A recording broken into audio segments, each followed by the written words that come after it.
আসসালামু আলাইকুম রহমতুল্লাহি অবরকাতুহ। সম্মানিত দর্শক, রাজনীতির যে কূটনীতি, একজনের পেছনে আরেকজনকে লাগিয়ে দেওয়া এবং এক গ্রুপ দ্বারা অন্য গ্রুপে শেষ করে দেওয়ার যে চিরাচরিত কৌশল, এই কৌশলের ক্ষেত্রে আমরা গত কয়েকশো বছর ধরে ব্রিটিশদেরকে আমরা সর্বোচ্চ অবস্থানে রেখেছি।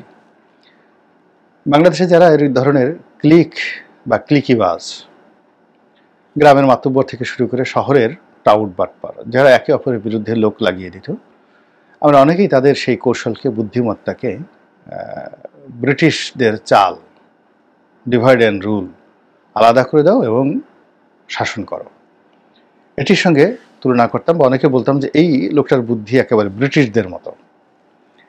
তো ব্রিটিশদের সেই বুদ্ধি এখন আর নেই। এখন সেই বুদ্ধিটা চলে গেছে আমেরিকার হাতে। আর বিশ্বের দুটো গোয়েন্দা সংস্থা, গুরুত্বপূর্ণ গোয়েন্দা সংস্থা, র এবং মোসাদের হাতে। আর আমেরিকার এই যে বুদ্ধিমত্তা, এই বুদ্ধিমত্তা তারা এফবিআইয়ের মাধ্যমে খাটায়, তারা সিআইএর মাধ্যমে খাটায়, আইএমএফ, বিশ্বব্যাংক, ইউএসএইড ইত্যাদি সংগঠনের বাইরে জাতিসংঘের অনেকগুলো প্রতিষ্ঠানের মাধ্যমে তারা তাদের এই যে কূটনীতি, ডিভাইড অ্যান্ড রুল, আলাদা করে দাও এবং তাদেরকে শাসন করো, এই জিনিসগুলো আমেরিকা পরিচালনা করে আসছে। এবং আমেরিকার যে রাজনীতি, সেই রাজনীতিতে ডেমোক্র্যাটরা থাকুক, রিপাবলিকানরা থাকুক, যারাই ক্ষমতা আসুন না কেন, আলটিমেটলি তাদের যে স্লোগান আমেরিকা ফার্স্ট। তারা কোনো অবস্থাতেই এমন কোনো কিছু করে না যেটি আমেরিকার জন্য ক্ষতিকর হবে। আমেরিকার ফান্ড থেকে 10 টাকা যাবে আর 100 টাকা আসবে না, এরকম যদি নিশ্চয়তা না থাকে, আমেরিকার কোনো গভর্নমেন্ট সেই 60-এর দশক থেকে জন এফ কেনেডি থেকে এখন পর্যন্ত একটি সিদ্ধান্ত তারা নেয়নি। সেটা বারাক ওবামা বলেন, বিল ক্লিন্টন বলেন, এখন ট্রাম্প বলেন, তারপর যাকে বলা হয় জো বাইডেন বলেন। বিদেশের নীতির ক্ষেত্রে, বৈদেশিক নীতির ক্ষেত্রে সবাই সম্পদ আরোহণে তারা সেই দ্বিতীয় বিশ্বযুদ্ধ এবং প্রথম মহাযুদ্ধের যে নীতি, সেই নীতি তারা অনুসরণ করে থাকে। তো এর প্রয়োজনে কেউ লিবারেলভাবে, কেউ যাকে বলা হয় অনেকটা উগ্রতার সঙ্গে, রক্ষণশীলভাবে তারা তাদের কূটনীতি, আন্তর্জাতিক কূটনীতি প্রয়োগ করে। আমেরিকাতে রিপাবলিক এবং ডেমোক্র্যাটদের যে রাজনৈতিক কৌশল কিংবা ভালো এবং মন্দ, এটি দুটো সমীকরণ। একটা সমীকরণ হলো সারা দুনিয়ার জন্য, আর একটা সমীকরণ হলো আমেরিকার অভ্যন্তরীণ রাজনীতির জন্য। আর একটা ছোট্ট সমীকরণ আছে, সেটা হলো তার প্রতিবেশীদের জন্য। কিন্তু আমেরিকার যে কূটনীতির যে সমীকরণ সারা দুনিয়ার জন্য, সেখানে সাধারণত কথাবার্তা যাই হোক না কেন, তাদের নীতির কোনো পরিবর্তন হয় না। এর কারণে কি হলো, তারা নতুন কৌশল অবলম্বন করে মানুষকে বিভ্রান্ত করার জন্য। যেমন ধরুন, জো বাইডেনের জমানাতে যে বৈদেশিক নীতিগুলো ফেল করেছে, সিরিয়াতে ফেল করেছে, ইয়ামেনে ফেল করেছে, মধ্যপ্রাচ্যে ফেল করেছে, তুরস্কের সাথে ফেল করেছে, রাশিয়াতে ফেল করেছে এবং বাংলাদেশেও ফেল করেছে। এখন এই বিষয়গুলোকে আবার সফলতার দ্বার প্রান্তে নেওয়ার জন্য ডোনাল্ড ট্রাম্প যে কাজটি করবে, সেটা হলো অতীতের সেই ভুলগুলোকে সামনে আনবে। তারপরে অতীতে সেই যে ডেমোক্র্যাট সরকার, তাদেরকে গালাগাল করবে এবং নতুন করে সেই সকল দেশে এরকম একটা পরিবেশ পরিস্থিতি তৈরি করবে যেন সেই দেশের লোকজন মনে করে, আহা, ডোনাল্ড ট্রাম্প না জানি তাদের কত বন্ধু, কত বান্ধব। এবং সেই কাজটি অতি সম্প্রতি আমেরিকা করছে বাংলাদেশের ক্ষেত্রে। আপনারা জানেন যে কিছু নথি অতি সম্প্রতি প্রকাশিত হয়েছে এবং কিছু প্রতিবেদন আমেরিকার কৌশলগত যে পত্রপত্রিকাগুলো রয়েছে সেখানে প্রকাশিত হয়েছে।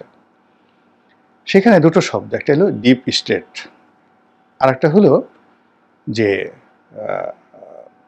অন্য দেশের ক্ষমতা পরিবর্তন করার জন্য যে নীতিমালা ডিপ স্টেটের মাধ্যমে বিলিয়ন বিলিয়ন ডলার যে খরচ করার আমেরিকার যে প্রকল্প, সেই প্রকল্প নিয়ে ডোনাল্ড ট্রাম্প সম্প্রতি মুখ খুলেছেন। বিশেষ করে দক্ষিণ পূর্ব এশিয়াতে পাকিস্তানের ইমরান খানের ক্ষমতাচ্যুতির জন্য ডোনাল্ড ট্রাম্প, শেখ হাসিনার ক্ষমতাচ্যুতির জন্য ডোনাল্ড লু, বাংলাদেশের শেখ হাসিনার ক্ষমতাচ্যুতির জন্য ডোনাল্ড লু থেকে শুরু করে অন্যান্য যে সকল কর্মকর্তা ছিলেন তাদের সবার চাকরিচ্যুতি ঘটেছে।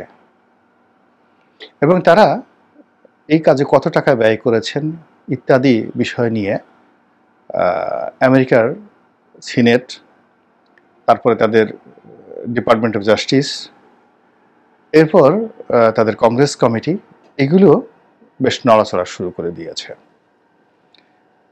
এখন এই জিনিসগুলো যদি আপনি দেখেন, আওয়ামী লীগের যে একটা বিশাল শ্রেণী আছে, ভারত আছে, তারা মনে করবে যে ডোনাল্ড ট্রাম্প হয়তো শেখ হাসিনাকে আবার ক্ষমতায় বসাতে চাচ্ছে বা তার প্রতি সহানুভূতিশীল। নচেত শেখ হাসিনাকে উচ্ছেদ করার জন্য ডোনাল্ড ট্রাম্পের পূর্বসূরি তিনি চেষ্টা করেছেন, অর্থ বিনিয়োগ করেছেন এবং লোক নিয়োগ করেছেন। সেগুলো নিয়ে ডোনাল্ড ট্রাম্প কেন কথা বলছেন?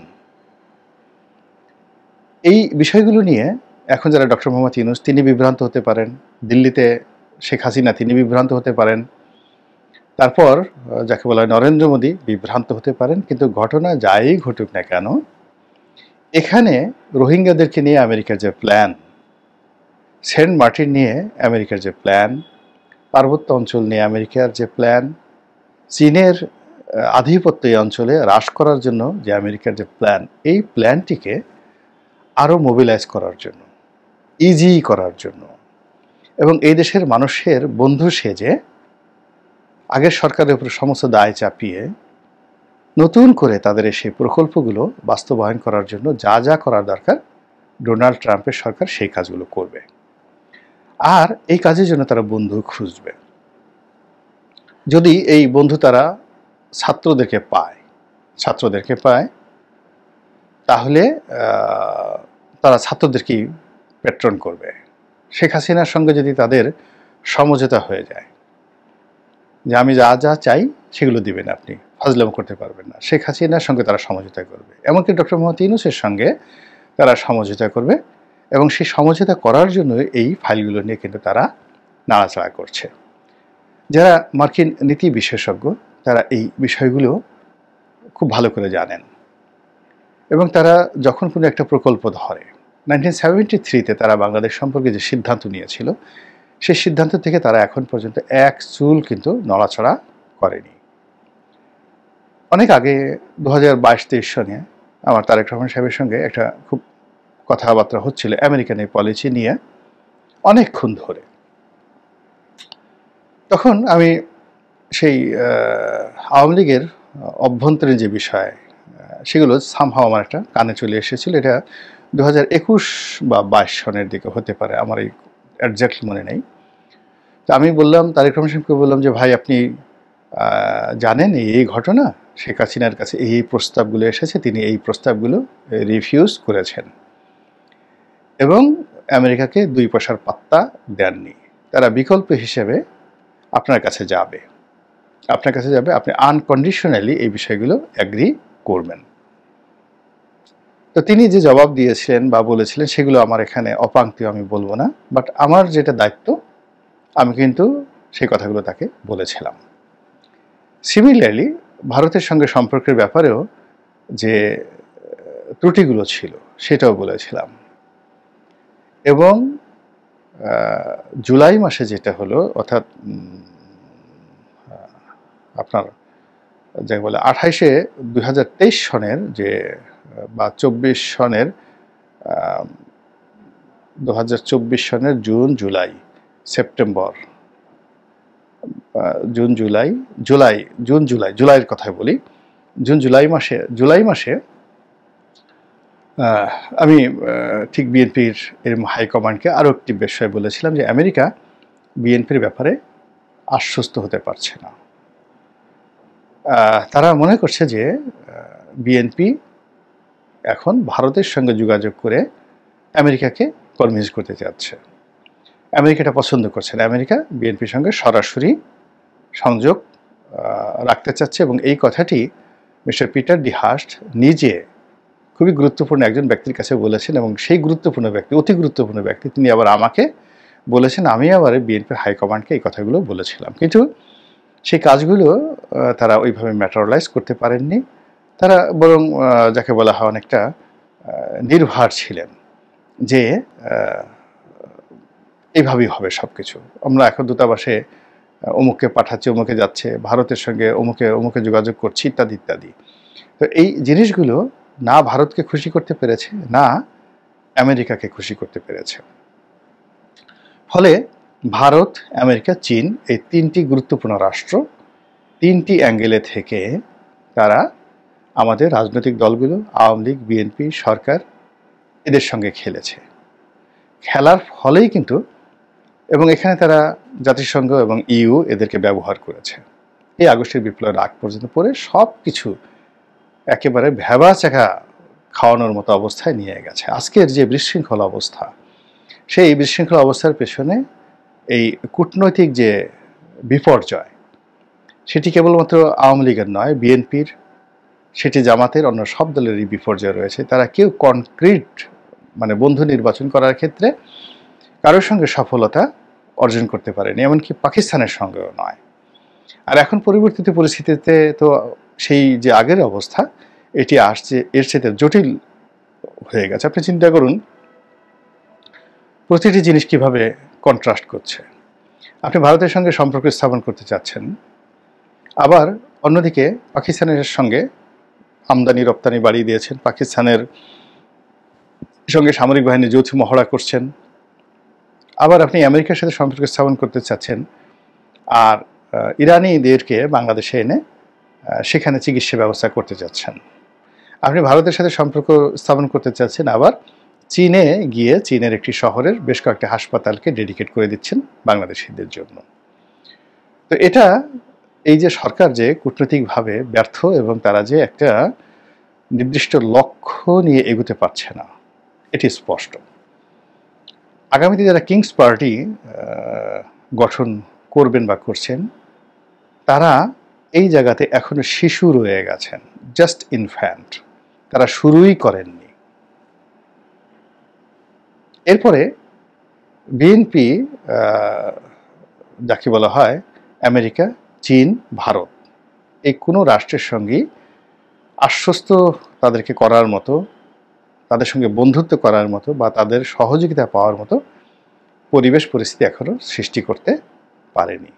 আর জামাত কিছুই করেনি, নাথিং।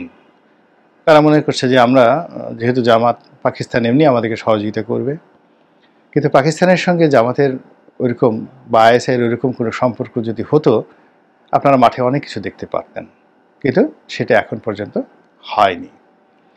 ফলে সব কিছু মিলিয়ে আমরা আন্তর্জাতিক যে কূটকৌশল, আন্তর্জাতিক যে খেলাধুলা, সেই খেলাধুলার খপ্পরে পড়েছে। এবং ডোনাল্ড ট্রাম্পের মতো একজন, যাকে বলা হয় একরোখা, জেদি, পাগলাটে, খ্যাপাটে প্রেসিডেন্ট যখন সেন্ট মার্টিন নিয়ে খেলবেন, রোহিঙ্গাদেরকে নিয়ে খেলবেন, আরাকান আর্মিকে নিয়ে খেলবেন, পার্বত্য চট্টগ্রামকে নিয়ে খেলবেন, আর সেই খেলা মোকাবেলা করার জন্য যদি আমাদের কূটনীতি না থাকে, মিলিটারি পাওয়ার না থাকে, অর্থনীতি না থাকে, রাজনৈতিক ঐক্য না থাকে, এবং বিভেদ, বিসংবাদ, মারামারি, হানাহানি, মব ইত্যাদি যদি বাড়তেই থাকে, বুঝতে পারেন যে আমেরিকা কি করতে পারে।